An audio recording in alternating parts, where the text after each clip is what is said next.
ثم جعلناك على شريعة من الأمر فاتبعها ولا تتبع أهواء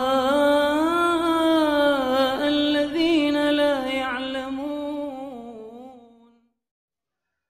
Nah, ini ada pertanyaan, kenapa masih ada sebagian ustadz atau tokoh masyarakat yang menghimbau untuk sholat berjamaah di masjid, padahal pemerintah telah menghimbau untuk sholat di rumah, beribadah di rumah.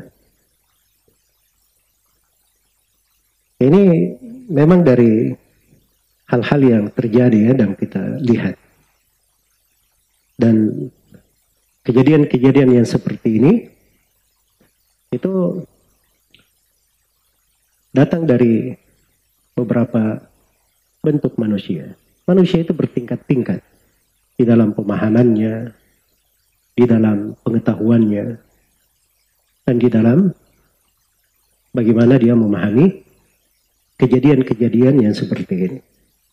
Karena itu di antara manusia ada yang tidak punya ilmu tentang hal tersebut. Ada bentuk dari kejahilan. Dia tidak tahu hukum. Iya. Dia selama ini memahami sholat berjamaah hukumnya wajib. Sholat Jumat tidak boleh ditinggalkan. Dia kurang pengetahuan, kurang ilmu bahwa sholat berjamaah itu gugur bagi orang yang ada udzur. Sebagaimana sholat Jumat juga itu bisa tidak dihadiri apabila ada udzur. Dan itu menurut kesepakatan ulama. Tidak ada silang pendapat di dalam hal tersebut. Iya.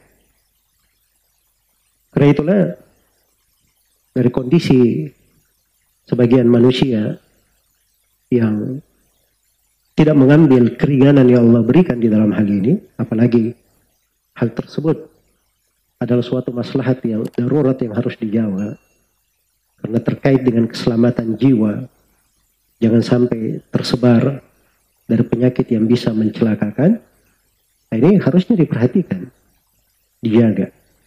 Jadi orang-orang yang punya semangat tapi tidak punya ilmu, nah ini kadang perlu diberikan penjelasan dan ilmu agar supaya dia memahami hal yang sebenarnya. Kemudian yang kedua, ada orang yang jahil bentuknya lain. Ya.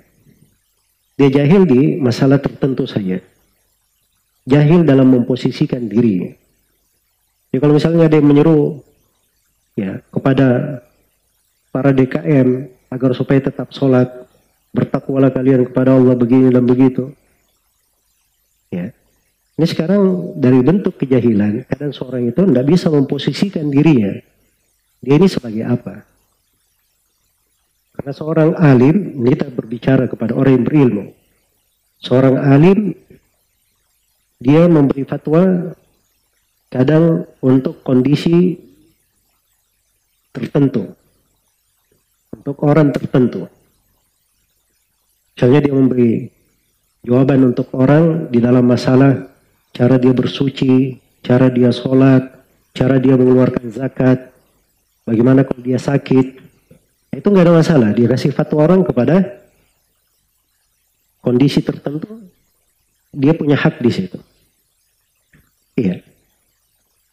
Tapi ada masalah yang lain, hal yang terkait dengan kebanyakan manusia, dengan orang-orang secara umum. Nah, ini tidak semua punya wewenang berbicara di situ. Makanya kalau dia punya ilmu pun, tapi dia berbicara bukan pada tempatnya, itu dihitung kejahilan dalam istilah syariat. Karena itu tidak semua orang boleh berfatwa di dalam perkara-perkara yang terkait dengan manusia secara umum. Kemudian yang ketiga, ada masalah-masalah yaitu merupakan wewenang pemerintah. Wewenang pemerintah. Nah, maka pada ranah yang merupakan wewenang pemerintah, tidak boleh seorang itu ikut-ikut di dalamnya. Malah itu dari kewajiban syar'i dia kembalikan kepada pemerintah. Iya.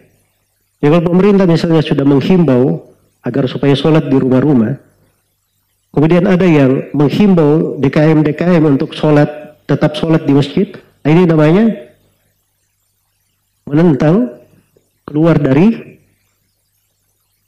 wewenang yang harusnya dijaga terhadap pemerintah. Itu iftiyat disebut di dalam pembahasan ilmu agamanya. Iftiyat al-wulatul amr. Itu hanya muncul dari orang-orang yang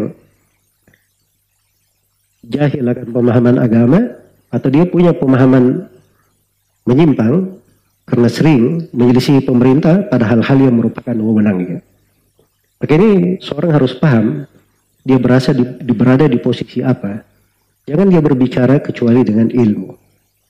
Ya, kemudian yang terakhir, di antara manusia di kondisi yang seperti ini ada yang memang punya pemikiran-pemikiran menyimpang, pemahaman-pemahaman ekstrim. Iya. Nah, itu di beberapa negara ya, misalnya di Kuwait. Itu di Kuwait, waktu itu belum ada kasus yang meninggal karena corona, tapi pemerintah sudah melakukan lockdown, kemudian ditutup masjid-masjid oleh pemerintah. Nah, itu ada orang yang bernama Abdurrahman Abdul Khaliq memberi fatwa bahwa itu tidak boleh, masjid itu harus tetap dibuka dan seterusnya. Ya, karena orang ini memang dari dasarnya, dari dahulu senangnya menyelisih pemerintah. Ya. Sama juga di Saudi Arabia, di Indonesia, saya bisa sebutkan nama-nama orang-orang yang seperti itu. Ini memang asalnya pemikiran yang keliru di dalam hal tersebut. Kemudian yang perlu saya ingatkan juga, bahwa di dalam masalah-masalah yang terkait dengan banyak manusia, itu tidak halal seseorang itu berbicara di dalamnya, kecuali kalau dia memahami ilmu tentang maqasidus syariah, maksud, ruh, dan rahasia pensyariatan. Iya. Agar supaya dia berbicara dengan keadilan pada hal yang mencocoki manusia.